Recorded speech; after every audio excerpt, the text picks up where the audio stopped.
A'udzu billahi minasyaitonir rajim. Bismillahirrahmanirrahim. Assalamualaikum warahmatullahi wabarakatuh.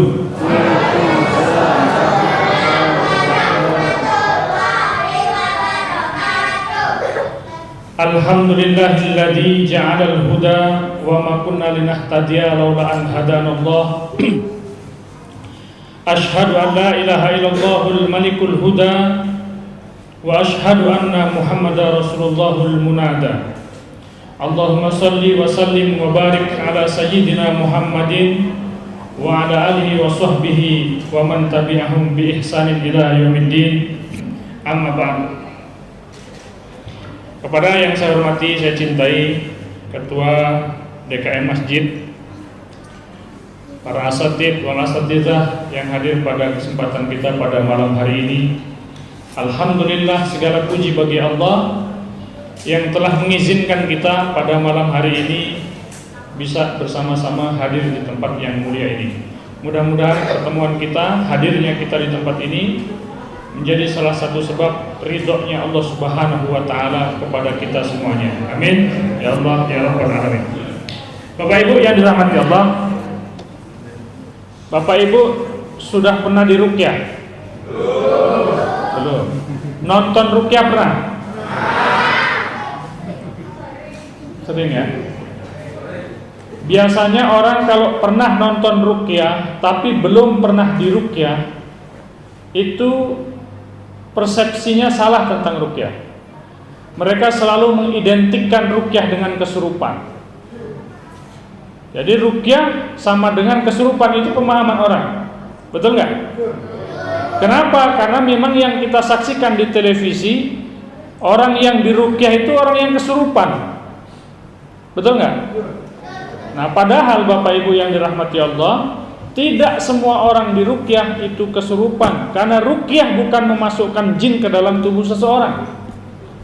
Kalau setiap orang yang diruqyah kesurupan, berarti ruqyah itu memasukkan jin. Betul? Lah, tapi faktanya itu yang kita lihat di TV, kenapa semuanya kesurupan? Bapak Ibu, TV itu kalau hanya menghadirkan unsur tuntunan tapi nggak ada unsur tontonan, nggak ada yang mau pasang iklan. Jadi yang diruqyah di TV itu dipilih dari, misalnya kayak gini nih, ruqyah masal. Kalau ruqyah masal begini nanti kesurupan semua nggak kira-kira? Enggak. Paling yang kesurupan beberapa orang. Nah, beberapa orang yang kesurupan itu saja yang kemudian dishoot oleh TV. Gitu. Itu memang real, bener, ya. Tetapi dipilih orang-orang yang memang di dalam tubuhnya ada gangguan jin. Nah, orang yang di dalam tubuhnya tidak ada gangguan jin, ketika dilakukan ruqyah syar'iyah, maka tidak akan ada reaksi kesurupan. Jadi Bapak Ibu nggak perlu takut. Ya, jadi orang yang diruqyah kemudian kesurupan hanya orang-orang yang di dalam tubuhnya ada gangguan jin. Gitu. Nah, baik. Tadi sudah dibisikin sama kawan-kawan agar materinya tidak terlalu panjang tapi lebih kepada ruqyahnya nanti. Setuju nggak?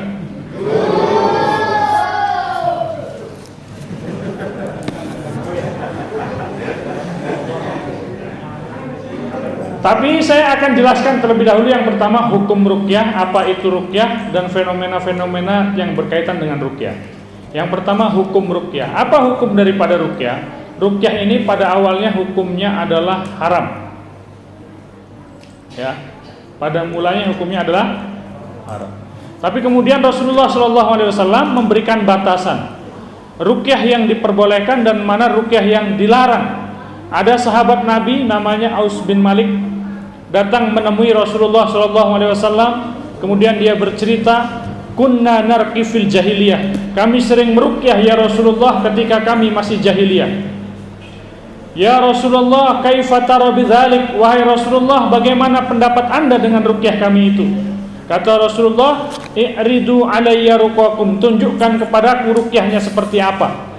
Maka setelah oleh sahabat ini diberitahukan kepada Rasulullah, Rasulullah melihat, Rasulullah kemudian bersabda, la ba'sa birruqa ma lam yakun fihi syirkun. Tidak mengapa kalian melakukan ruqyah selama di dalamnya tidak mengandung unsur syirik.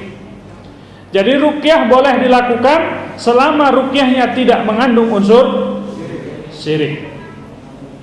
Ini ruqyah. Terus boleh nggak kita meminta ruqyah? Datang kepada seorang ustadz, kemudian kita dengan sengaja minta diruqyah. Ustadz, tolong ruqyah saya. Boleh nggak? Boleh nggak?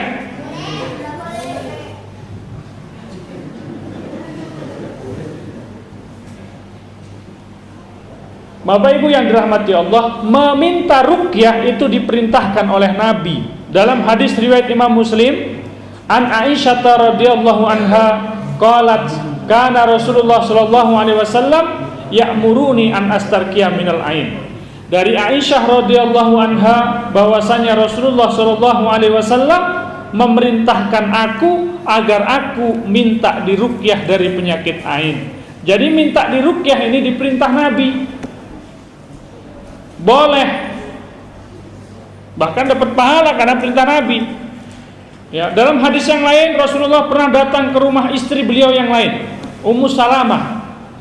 Di rumahnya Ummu Salamah ada seorang budak yang wajahnya belang karena kena penyakit ain.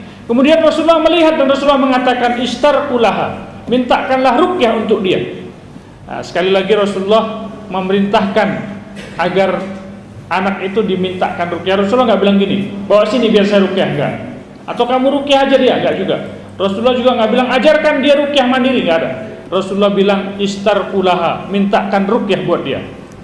Jadi lebih utama mana, kita ruqyah mandiri atau minta ruqyah? Hah? Mana lebih utama, meminta ruqyah atau ruqyah mandiri? Bagi kita yang tidak memiliki pengetahuan dan keilmuan tentang ruqyah, maka meminta ruqyah kepada ahlinya jauh lebih selamat, dan itu tentu jauh lebih diutamakan. Ya, sementara orang yang nggak paham ruqyah, kemudian ruqyah mandiri, ada gangguan jin, jinnya nipu dia, berbahaya. Jadi Bapak Ibu nggak perlu takut minta ruqyah itu boleh. Baik. Terus tadi kita sebutkan ruqyah itu boleh selama tidak mengandung unsur syirik. Sekarang pertanyaannya, yang mengandung unsur syirik itu yang seperti apa? Yang seperti apa yang mengandung unsur syirik? Baik, sekarang kita terjemahkan dulu kata-kata syirik. Arti daripada kata syirik itu apa Bapak Ibu?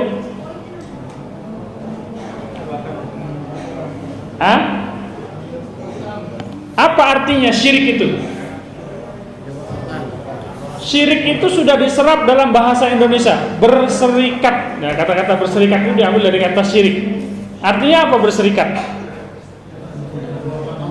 Berserikat itu artinya dua kekuatan atau lebih yang digabungkan menjadi satu, itu namanya berserikat. Nah, orang itu disebut mensyirikkan Allah, mensekutukan Allah, ketika dia di satu sisi minta tolong kepada Allah dan di sisi yang lain minta tolong kepada selain Allah. Beristi'anah kepada Allah dan beristi'anah kepada selain Allah. Jadi jangan Bapak Ibu kira bahwa pelaku kesyirikan itu dia meninggalkan Allah, bukan. Nih perhatikan baik-baik.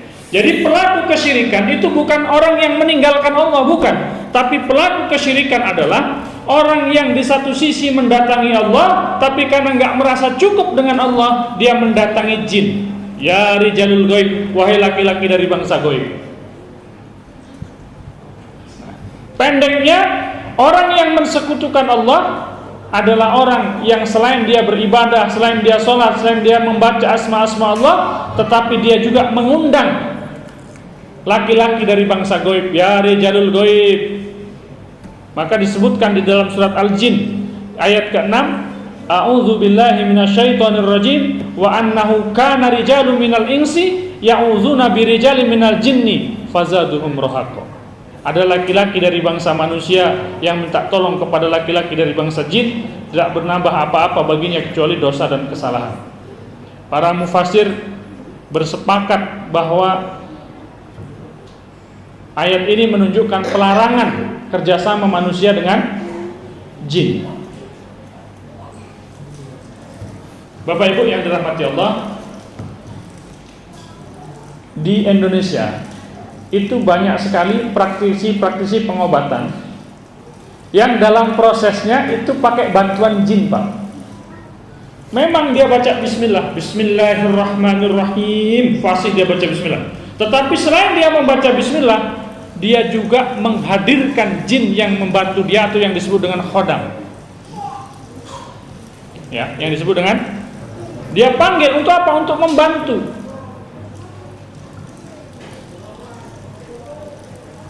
Karena memang bangsa jin itu adalah makhluk yang mereka bisa diajak kerjasama oleh manusia. Apalagi jin-jin zaman sekarang, Bu.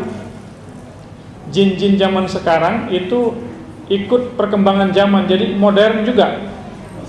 Kalau orang zaman dahulu mau ngundang jin, dia harus tapa dulu di bawah pohon, harus masuk dulu ke dalam gua. Jin-jin zaman sekarang nggak perlu begitu-begitu, gampang manggil mereka. Mau nggak? Mau nggak? Jin itu, Pak, Bu, itu bisa disuruh ngasuh anak, bisa. Suruh masak bisa. Percaya nggak? Jin suruh masak bisa? Bisa. Saya pernah meruqyah seorang dukun hebat di Bandung. Ini saya cerita sedikit. Dia ini dukun ternama di Bandung. Ya. Singkatnya, dia kemudian menghitankan anaknya. Ketika menghitankan anaknya, dia punya ilmu namanya bolo sewu. Bolo sewu itu bahasa Jawa. Kalau dalam bahasa Indonesia apa ya, teman 1000 ya, temannya ada 1000 banyak. Jadi ketika dia menghitankan anaknya, menyunat anaknya, dia bikin pembatas kain hitam di dapurnya. Jadi orang nggak boleh, ada yang boleh masuk ke dapur kecuali dia.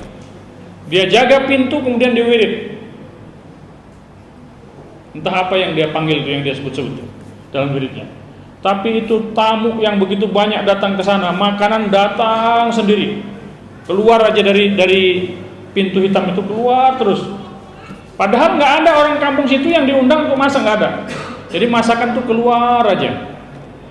Ya, seberapapun tamu yang datang itu masakan cukup. Itu pengakuan beliau sendiri. Ya. Nah, kemudian itu saya masukkan ke YouTube, boleh ditonton nanti. YouTube-nya Muhammad Zunaidi Ruqyah, boleh di subscribe, ya. Like, subscribe, and comment, share. Oh iya. Nah, setelah menghitankan anaknya itu mohon maaf nih, nggak sembuh-sembuh kemaluannya, dan bahkan bengkak. Sebulan, 2 bulan nggak sembuh, bengkak. Akhirnya karena dia punya guru, dia datangkan gurunya. Kata gurunya, wah ini kamu kurang syarat, makanya seperti ini yang terjadi. Akhirnya karena dia sudah mengerahkan seluruh ilmunya dan dia juga sudah menghadirkan gurunya, ternyata nggak datang juga itu kesembuhan. Dia ngundang saya, minta diruqyah. Nah, ketika diruqyah, Masya Allah, itu nempel di dinding, Pak. Nempel gini, nggak bisa dilepas.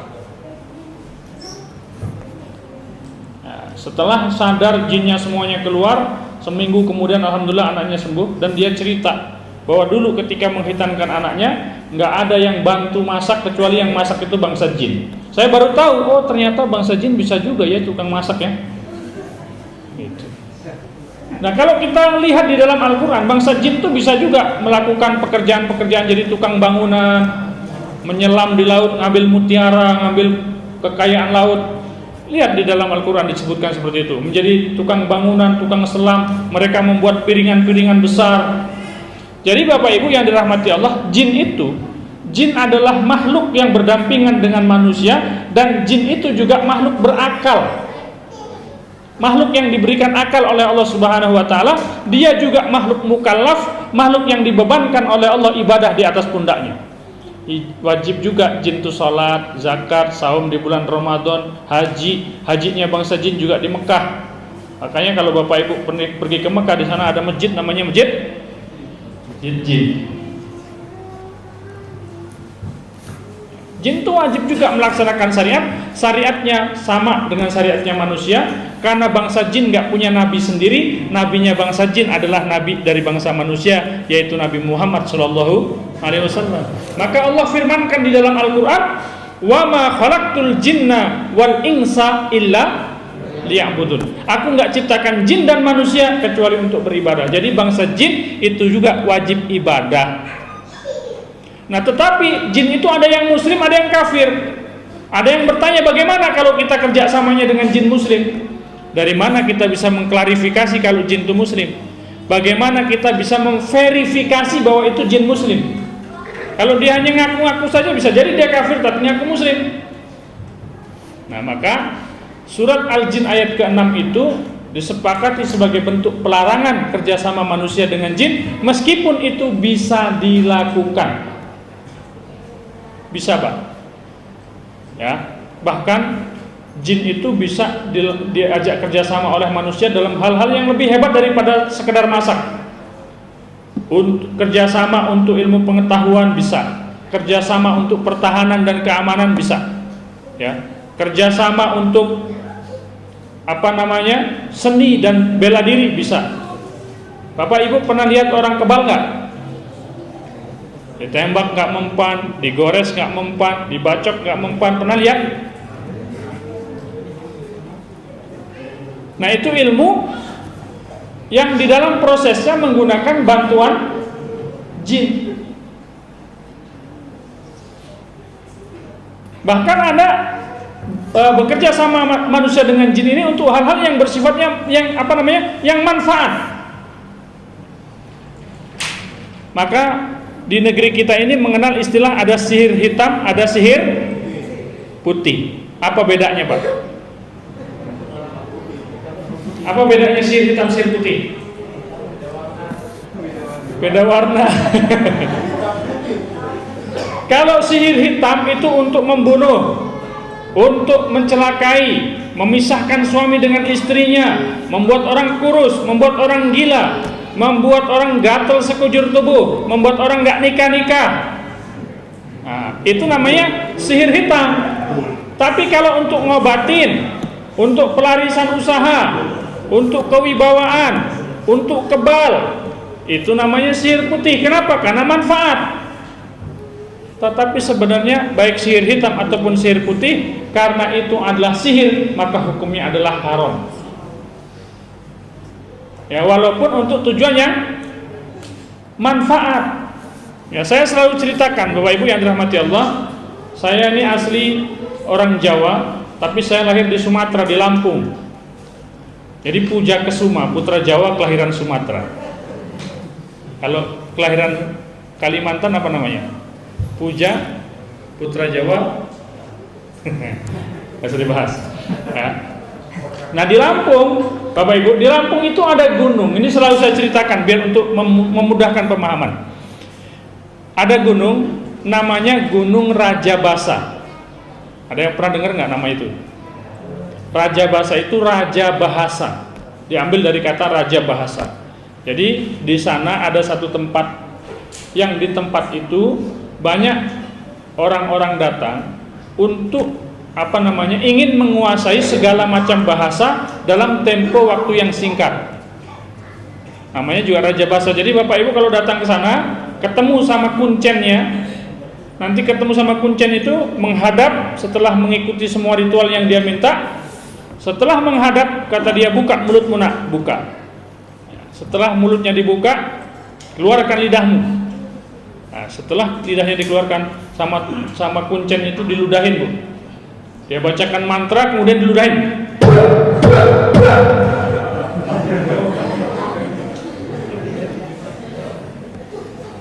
Setelah diludahin itu lidahnya, kata kuncen itu, coba engkau cakap bahasa Arab. Bahasa Arab yang tadinya nggak bisa langsung fasih. Coba engkau bicara bahasa Inggris. Bahasa Inggris yang tadinya nggak bisa langsung bisa. Coba engkau ngomong bahasa Mandarin. Bahasa Mandarin yang tadinya nggak bisa langsung bisa. Hanya sekejap. Coba bayangkan kalau kita kuliah ambil bahasa Arab berapa tahun? Kita kuliah ambil bahasa Inggris lagi tambahan berapa tahun lagi? Berapa banyak uang kita keluarkan? Berapa banyak waktu kita keluarkan untuk belajar bahasa-bahasa itu? Sementara kita datang ke situ, cuman dalam ludahnya Seng Kuncen itu langsung bisa semuanya. Hemat gak? Manfaat gak tapi yang dilakukan itu? Hah? Manfaat apa enggak? Manfaat. Gimana gak manfaat? Tadinya nggak bisa langsung bisa, hemat waktu, hemat biaya, betul nggak? Manfaat. Terus boleh apa enggak?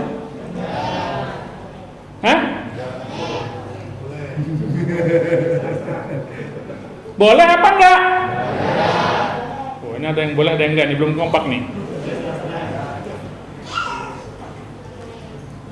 Boleh apa enggak, Bu? Sekarang saya tanya, yang jawab tidak boleh, apa alasannya? Pinter loh ada itu, Masya Allah. Karena syirik nggak boleh. Kenapa? Ada jin yang dimasukkan dalam lidahnya.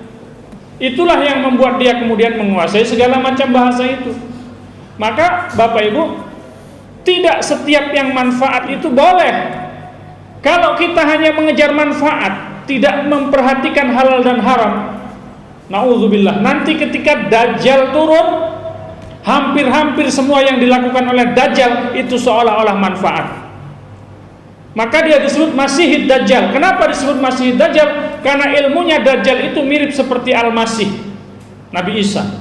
Apa ilmunya Nabi Isa? Orang buta langsung sembuh, orang pengkor ditiup langsung jalan normal, tanah yang tandus ditiup langsung subur, lama tak turun hujan, kemarau panjang, dia tunjuk langit, hei langit turunkan hujan, langsung hujan kalau Dajjal turun. Saya tanya, manfaat apa tidak yang dilakukan Dajjal? Boleh nggak kita ikut Dajjal? Nggak boleh ikut Dajjal. Kata Rasulullah, kalau Dajjal keluar, ikat istri dan anak-anakmu di tiang-tiang rumah. Kenapa? Karena kalau keluar dia pasti ikut, lemah iman kita. Coba Bapak Ibu bayangkan, ya kita sakit, udah bertahun-tahun sakit gak sembuh-sembuh. Sementara di kampung sebelah ribuan orang datang dan sembuh. Dajjal udah sampai ke kampung sebelah misalnya, dan orang-orang yang buta sembuh, yang pengkor sembuh, yang diabetes sembuh, yang jantung sembuh, yang kanker sembuh, semuanya sembuh di tangan Dajjal. Kita sakit, kira-kira kita tertarik nggak untuk datang ke sana? Kira-kira akan kita lepas nggak iman kita untuk bisa ikut Dajjal? Maka Dajjal itu nanti kalau dia turun, dia diikuti oleh banyak pengikut. Sedikit orang yang mampu mempertahankan keimanannya ketika Dajjal turun. Maka kita hidup ini jangan hanya ngejar manfaat, lihat halal haramnya. Nah, termasuk hari ini belum lagi Dajjal turun, baru pendeta di situ buka itu, datang rame-rame, banyak yang murtad, na'udzubillah.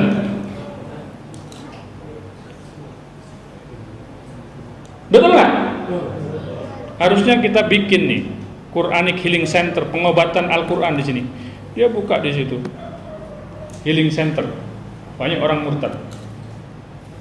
Apa Ibu yang punya tempat, punya rumah kosong nggak dipakai, punya tanah kosong nggak dipakai, boleh diwakafkan. Nanti kita buat di situ Quranic Healing Center, pusat pengobatan Al-Quran.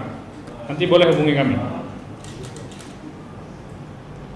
Belum Dajjal Pak yang turun, orang sudah pada murtad, belum Dajjal yang turun.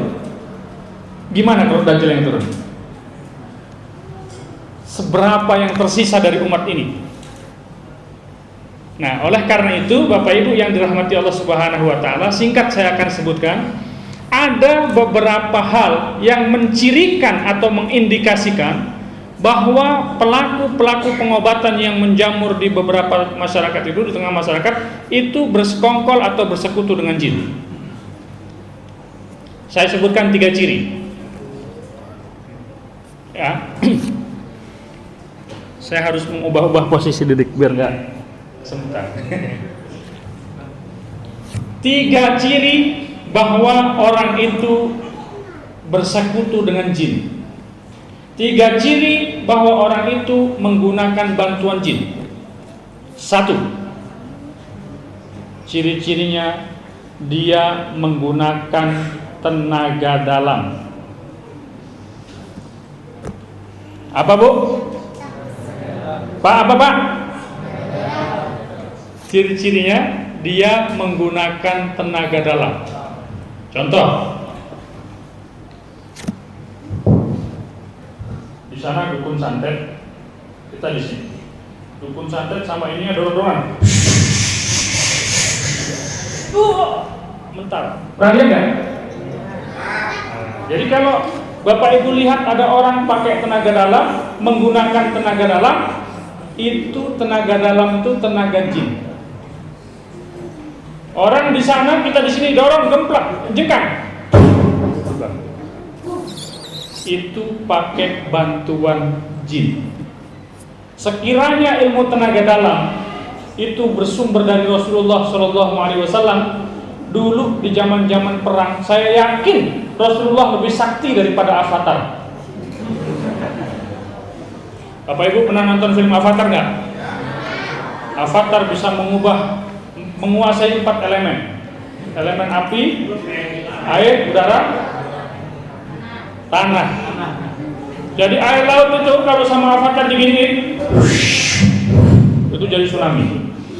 Bayangkan kalau Rasulullah mengajarkan tenaga dalam, zaman-zaman perang Rasulullah tinggal bilang gini, sahabat, udah nggak usah pakai pedang, nggak usah pakai tombak, nggak usah pakai panah, kalian ngumpul di belakang, biar aku dulu rantakkan orang kafir.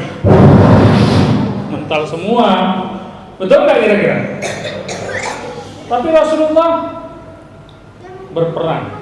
Maka jurusnya Rasulullah itu bukan tenaga dalam, tapi jurusnya Rasulullah SAW itu adalah dakwah. Ya, makanya kalau Bapak Ibu nanti jumpai ada orang menggunakan tenaga dalam, berarti itu indikasi bahwa orang itu menggunakan bantuan. Bisa dipahami ya, insya Allah ya.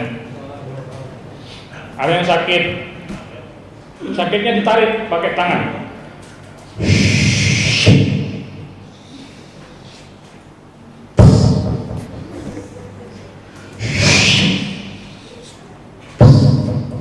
Ditarik, itu indikasi bahwa ngobatinya pakai bantuan jin. Kata dia, jinnya sudah saya ambil, sudah saya ikat di pohon itu, pakai bantuan jin. Itu yang pertama. Jadi kalau Bapak Ibu lihat orang-orang pakai begini, pakai begini, ya, walaupun dia bisa berjalan di atas air, bisa terbang di atas udara, ya, itu jangan sampai Bapak Ibu takjub dan ikut dengan dia. Paham sampai di sini? Yang pertama. Yang kedua, dia mengaku punya indera keenam. Ngaku bisa melihat jin. Ngaku memiliki kemampuan menembus dimensi alam jin. Bapak Ibu, jin itu bisa dilihat ketika jin itu bertasakul dalam wujud yang lain. Jin itu bisa dilihat ketika jin itu menjelma dalam wujud yang lain. Dia menyerupai kuda, menyerupai binatang, menyerupai manusia, baru bisa dilihat. Tapi jin dalam wujud aslinya itu nggak ada yang bisa melihat. Makanya dia disebut dengan jin. Orang Arab menyebut bayi yang ada di dalam perut seorang ibu itu janin, memiliki akar kata yang sama dengan kata jin. Kenapa disebut janin? karena belum kelihatan, masih di dalam. Orang gila yang tertutup akalnya, yang nggak bisa melihat benar dan salah, disebut majnun. Kenapa? Ketutup akalnya. Tameng untuk menangkis serangan lawan itu disebut dengan junnah. Hutan yang lebat yang nggak bisa ditembus mata disebut dengan jannah. Jin disebut dengan jin. Kenapa? Karena jin itu nggak bisa dilihat. Maka Imam Syafi'i dalam Tabaqat Syafi'iyah Al-Kubra beliau mengatakan, kalau ada orang ngaku melihat jin, abtalna syahadatahu illa an yakuna nabiyan. Kami batalkan syahadahnya, kami batalkan kesaksiannya, illa an yakuna nabiyan, kecuali dia seorang nabi. Jadi yang bisa ngelihat jin itu nabi aja, selain nabi nggak bisa. Baik, boleh? Ada satu orang yang maju ke depan. Satu orang boleh? Ada.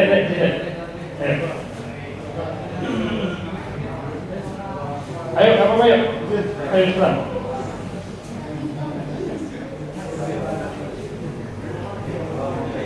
Ini mau saya buka indera keenamnya biar bisa lihat jin. Mau nggak? Nggak mau dia. Bapak Ibu pernah melihat ada orang yang istilahnya itu dibuka indera keenam, pernah lihat? Ya. Atau dibuka mata batin. Sebelumnya dia tidak bisa melihat yang goib-goib. Sebelumnya dia nggak bisa lihat jin, kuntilanak, dia nggak bisa lihat. Tapi setelah dibuka indera keenamnya, setelah dibuka mata batinnya, yang sebelumnya nggak bisa lihat jadi lihat, jadi kelihatan. Kenapa? Karena dimasukkan jin ke dalam tubuhnya. Jadi dibuka indera keenam itu dimasukkan jin. Nah, begitu jinnya masuk ke dalam tubuhnya, anasir penglihatannya dipengaruhi oleh jin, anasir pendengarannya dipengaruhi oleh jin, anasir perasaannya dipengaruhi oleh jin. Maka dia berada dalam dua dimensi, yaitu dimensi jin dan dimensi manusia. Jadi kalau ada orang bisa melihat yang seperti itu menunjukkan bahwa di dalam tubuh dia ada jinnya. Itu bukan kelebihan, itu penyakit. Ya kelebihan, tapi kelebihan jin. Paham Bapak Ibu? Terima kasih ya. Jadi nanti ini sengaja saya sebutkan, saya cuma menyebutkan 3 ciri karena kalau terlalu lama panjang ya. Kalau Bapak Ibu jumpai ahli pengobatan, walaupun dia sholatnya rajin, baca Qur'annya fasih ya, tapi kalau dia pakai tenaga dalam, tinggalkan dia. Yang kedua, dia bisa nerawang. Saya lihat di dalam perutmu ini ada 3 jin. Bapak Ibu kalau mau ngaku-ngaku juga bisa. Jadi dukun itu jurusan 3. Namanya 3 kata tahu. Apa namanya? Yang pertama, aku tahu bahwa engkau tidak tahu. Ya, orang yang akan kita ajak ngomong ini pasti nggak tahu kalau kita bilang di rumahmu ada jin, di sumur kamu ada jin, nggak bakal tahu dia. Jadi aku tahu bahwa engkau tidak tahu. Yang kedua, engkau tahunya aku ini tahu. Engkau tahunya aku ini tahu. Maka apa yang aku katakan kamu pasti percaya. Bilang aja itu di situ ada, di sini ada, sini ada, sini ada, orang pasti percaya. Kalau nggak percaya nanti Bapak ke pasar, bilang sama orang, kamu diikutin, pura-pura aja. Percaya orang itu. Ya, makanya orang yang percaya, orang yang mau diterawang, orang yang mau dilihat itu adalah orang yang membuka peluang untuk ditipu. Yang ketiga, engkau tidak tahu bahwa sesungguhnya aku pun tidak tahu. Kasihan dulu. Makanya Rasulullah SAW mewanti-wanti umatnya. Kata Rasulullah, man ata arafan, barang siapa mendatangi tukang terawang, fasa'alahu an syai'in, kemudian engkau menanyakan satu perkara kepadanya, lam tuqbalahu salatun arba'ina lailatan, enggak diterima salatmu selama 40 malam. Saya ulang ya. Barang siapa man ata arafan, barang siapa mendatangi seorang tukang terawang, orang yang ngaku bisa menerawang, fasa'alahu an syai'in, kemudian engkau menanyakan satu perkara kepada orang tukang terawang tadi itu, lam tuqballahu salatun arba'ina lailatan, salatmu enggak diterima selama 40 malam. Bahaya nggak kira-kira? Makanya kalau ada tukang terawang, kalau nanti ada orang datang ke toko kita bilang, oh di tokomu diganggu orang, ditutup orang nih, datang ke rumah kita terus dia bilang, oh di rumahmu nih ada ini gini, katakan sama orang itu, kamu wajib segera diruqyah gitu.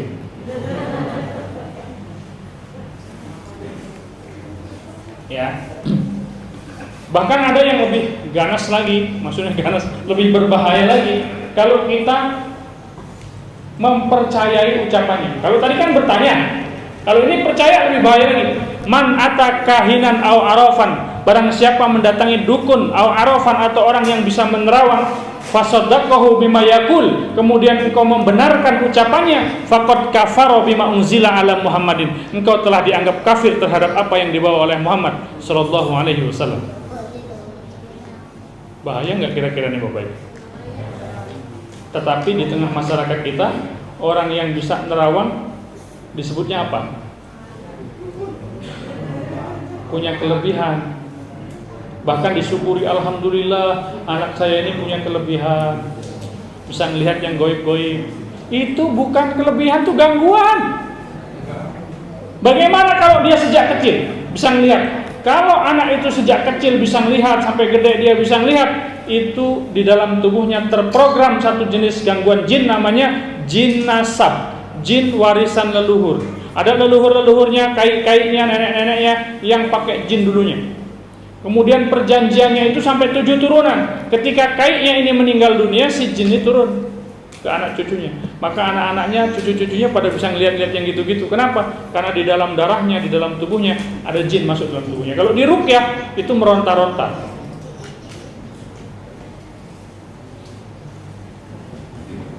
Paham sampai di sini Bapak Ibu? Yang ketiga, ini cuma saya sebutkan 3. Sebenarnya banyak ciri-cirinya, tapi secara singkat saya sebutkan 3. Yang ketiga ciri-cirinya, dia senang memberikan jimat-jimat, wafak, rajah, keris, gelang, kalung, cincin, batu akik, ikat pinggang, rompi, sapu tangan untuk penangkal. Untuk penangkal. Ini tempelkan di rumahmu, ini tanam di sudut rumahmu. Ya, Bapak Ibu, perhatikan baik-baik. Sekiranya setan, sihir itu bisa diusir dengan menempelkan sesuatu, saya punya keyakinan yang seyakin-yakinnya bahwa lembaran Al-Quran itu jauh lebih ampuh untuk ditempelkan. Ada Al-Quran? Mohon maaf, saya ambil sedikit.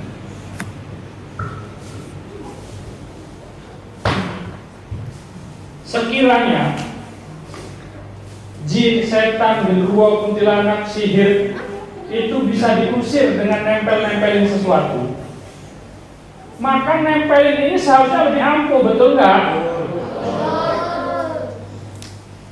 Dan kita bawa aja ini, kalau bisa menangkal dengan cara ditempelkan, kita bawa aja kemana-mana ini berjimat. Sekiranya jimat itu diperbolehkan, maka yang paling patut untuk kita jadikan jimat itu Al-Quran. Benar kan? Tapi boleh nggak kita berjimat ini? Nah, kalau boleh nggak usah dibaca, dilakukan aja. Jadi kalau ada ini kita tamis. Al-Quran aja mendatangkan pertolongan dengan cara dibacakan. Ya, makanya nanti Bapak Ibu yang di rumahnya masih ada tempelan-tempelan, wafak, rajah, keris, gelang, kalung, cincin, batu akik, ikat pinggang untuk tujuan-tujuan penjagaan, pelarisan usaha, pelindungan dan sebagainya, itu sebaiknya segera dikeluarkan dari rumahnya. Kenapa? Karena kalau tidak dikeluarkan dari rumah kita, ada mudarat-mudarat yang akan terjadi. Apa mudarat-mudaratnya? Saking semangatnya. Mudarat-mudaratnya satu, anggota rumahnya orang di dalam rumah itu biasanya panas, penuh hawa, penuh amarah, penuh emosional, gampang marah, gampang tersulut emosinya. Ya. Terus kemudian ada anggota keluarganya yang gila, stres, idiot. Kalau nyimpan pusaka tuh. Kalau nyimpan pusaka-pusaka biasanya ada anggota keluarganya yang gila, stres gitu ya. Ketiga, ada anggota keluarganya yang sulit punya jodoh atau sulit punya keturunan. Dihalangi itu sama jin leluhur. Ya. Sama jin jimat-jimat itu. Yang keempat, ada dorongan kuat untuk berbuat maksiat. Kita sudah tahu ini halal, ini haram, ini nggak boleh, tapi kita nggak mampu menahan, kita terus buat, kita terus lakukan. Yang kelima, mohon maaf, khusus untuk laki-laki itu akan mengalami kondisi lemah syahwat, atau kebalikannya, syahwatnya nggak mampu dibendung. Nah, ini pengaruh-pengaruh buruk daripada memelihara atau menyimpan jimat-jimat. Dan yang paling parah adalah orang yang menyimpan jimat atau menggantungkan jimat-jimat itu dikategorikan oleh Rasulullah sebagai pelaku kesyirikan. Man alaqa tamimata faqad asyraka. Barang siapa menggantungkan jimat-jimat, sungguh dia telah melakukan perbuatan syirik. Ya, makanya nanti Bapak Ibu yang di rumahnya ada jimat-jimat dan sejenisnya, itu sebaiknya dimusnahkan dan dikeluarkan dari rumahnya. Kalau takut, itu bisa serahkan kepada kami, nanti kami yang musnahkan. Ya, saya ajarkan cara memusnahkannya. Karena kemarin ada kejadian di daerah Jawa Tengah, ada seorang penjual bakso, dia menemukan ada ikatan yang diikatkan di gerobak bakso beliau. Ya, karena dia pikir wah ini buhul sihir ini, ya, maka dia ambil, dia bakar. Setelah dia bakar, dia merasakan kakinya itu panas sampai gosong, ya, sampai gosong melepuh. 5 hari kemudian tukang bakso itu meninggal dunia. Ya, makanya kalau mungkin bukan nakut-nakutin, maksudnya ada benda-benda yang di dalamnya itu terdapat pusaran energi gaib. Nah, ketika kita mau membakarnya, mau memusnahkannya, ada caranya. Caranya bagaimana? Yang pertama, wudhu dulu, ambil air wudhu. Setelah berwudhu, minimal membaca ta'awud, a'udzubillahi minasyaitonirrajim, atau kalimat-kalimat ta'awud yang lainnya. A'udzubikalimatillahit tammati min syarri ma khalaq, atau a'udzubillahi samil alim minasyaitonirrajim, atau qul a'udzu birabbil falaq, atau qul a'udzu birabbin nas. Pokoknya kalimat-kalimat perlindungan itu dibaca sebelum memusnahkan benda-benda yang sebelumnya menjadi penampung energi gaib dari bangsa jin. Karena jin itu memang ada, ya, dan jin itu ada yang diikat oleh manusia untuk tujuan-tujuan dan kepentingan mereka dalam benda-benda tersebut, dalam ritual-ritual yang mereka buat.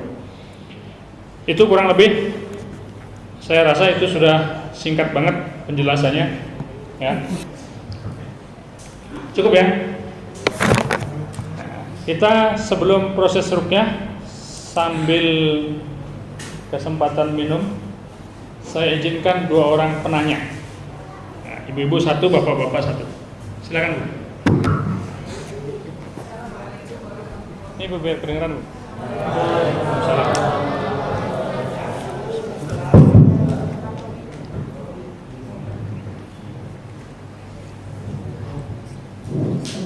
Assalamualaikum warahmatullahi wabarakatuh.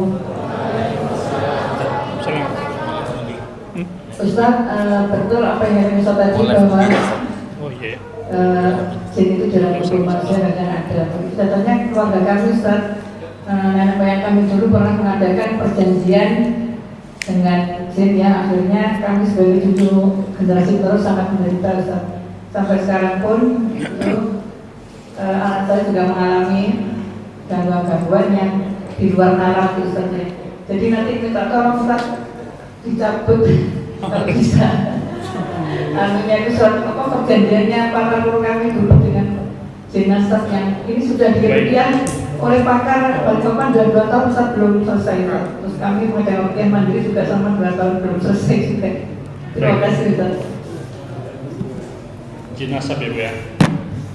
Bukan jin asab, tapi jin nasab, jin leluhur, jin warisan leluhur. Bapak Ibu yang dirahmati Allah, jin nasab ini memang karakternya bandel. Kenapa? Karena dia terikat oleh perjanjian jin. Terikat perjanjian. Dia makhluk hidup kan? Makhluk hidup dan makhluk berakal. Jadi dia termasuk makhluk yang loyal ketika terikat perjanjian. Loyalitas mereka bisa kita lihat pada kisah-kisah bagaimana taatnya dia kepada Nabi Sulaiman. Ya. Jadi bagaimana caranya untuk memutuskan diri dan keluarga dari ikatan jin nasab? Harus dibantu, Bu, sebelum melakukan terapi ruqyah, seluruh keluarganya dikumpulkan, kemudian bersama-sama membaca ikrar pemutus. Ya, membaca ikrar pemutus. Ikrar pemutusnya kurang lebih begini. Sebentar. Ikrar pemutus ini juga ternyata dibaca oleh Nabi Ibrahim alaihissalam. Itu kita bisa lihat di dalam surat Mumtahanah ayat keempat. Bagaimana Nabi Ibrahim alaihissalam berlepas diri dari apa yang dilakukan oleh bapaknya, yaitu menyembah berhala. Ya, jadi melakukan itu. Kurang lebih bunyinya begini: Bismillahirrahmanirrahim. Asyhadu an la ilaha illallah wa asyhadu anna Muhammadar Rasulullah. Aku berikrar dengan nama Allah bahwa aku dan anak keturunanku berlepas diri dari warisan jin-jin leluhur. Cukup bagiku dan anak keturunanku berlindung hanya kepada Allah dalam segala urusan dunia sampai akhirat. La ilaha illallah Muhammadur Rasulullah. Ucapkan seperti itu secara bersama-sama. Itu yang pertama. Yang kedua, bapaknya anak-anak, Bu. Bapaknya anak-anak itu harus diterapi dulu sebelum terapi yang lain-lain. Suami ibu berarti bersama dengan ibu. Diterapi dulu secara khusus dengan satu proses. Yang pertama, mengikrarkan dengan lisan pertaubatan kepada Allah Subhanahu wa taala. Ya, kemudian lakukan juga ikrar pemutus. Kenapa kau harus melibatkan bapaknya? Karena penguasaan syaitan kepada anak keturunan ini ada kaitannya dengan kesalahan orang tua, terutama suami. Karena Rasulullah pernah menyampaikan, apabila seorang laki-laki menemui istrinya kemudian dia membaca doa Allahumma janibna syaitan wa janibi syaitan ma razaqtana, kemudian lahir anaknya nggak akan diganggu setan sampai hari kiamat. Nah, artinya kalau anaknya diganggu setan itu ada asbabnya, bahwa bapaknya dulu nggak baca doa ketika bikin dia. Ya. Mafhum mukhalafahnya, pemahaman terbaliknya, kalau bapaknya nggak baca doa, kalau bapaknya baca doa bisa menjadi sebab anaknya terlindungi, berarti kalau nggak baca doa menjadi sebab anaknya dikuasai. Baik, kalau karena sebab dosa nggak baca doa saja bisa menyebabkan anak cucunya, anak keturunannya dikuasai, bagaimana kalau dosa orang tuanya atau dosa bapaknya ini lebih besar daripada sekedar nggak baca doa? Artinya melakukan dosa-dosa yang lain yang lebih besar daripada meninggalkan doa gitu. Tentu penguasaan syaitan atas anak keturunannya jauh lebih kuat lagi. Gitu ya, makanya untuk jin nasab prosesnya gitu. Bapaknya terutama itu diajak ruqyah dulu pribadi, personal, sebelum memutuskan untuk meruqyah anak-anaknya dan semua keluarga. Gitu ya, Bu. Kemudian bantu dengan ikrar pemutus.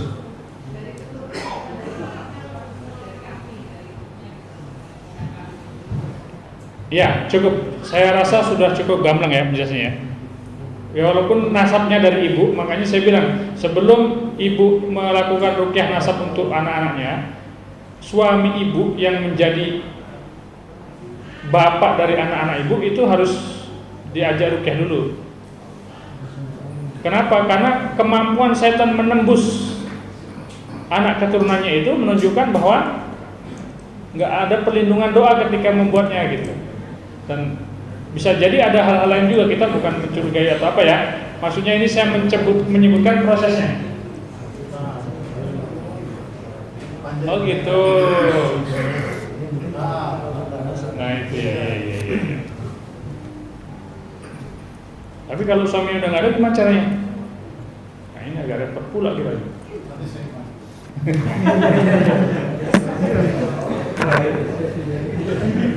Tapi tetap bisa dilakukan, minimal tadi itu ya, Bu ya. butuh kesabaran, butuh ketulusan, butuh kesungguhan. Insya Allah setiap penyakit bersamanya ada obat. Nah, yang dibutuhkan hanya kesabaran. Yang penting kita punya prinsip ini. Lebih baik aku mati dengan penyakit ini tapi iman tetap di hati, daripada aku sembuh tapi lewat tangan dajjal. Lebih baik aku mati dengan penyakit ini tapi iman tetap di hati, daripada kita datang ke healing center situ. Gitu ya. Baik, satu lagi untuk yang bapak-bapak ada? Kita di belakang penyembatin semua. Cukup ya, nggak ada ya? Oh, ada, Ustaz. Ustaz. Assalamualaikum warahmatullahi wabarakatuh. Ikut baca ya. Ustaz. Ganti ya. Ganti ya.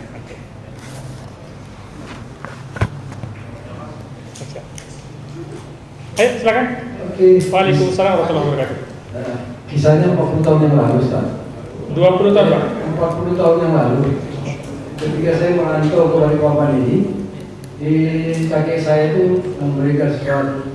Jadi saya tidak bisa memberikan sangu kecuali yang satu ini, jadi sebuah topi diberikan kepada saya, dan itu saya bawa ke kota Balikpapan ini. Kemudian topi itu hilang. Apakah ini suatu jimat atau apa gitu ya?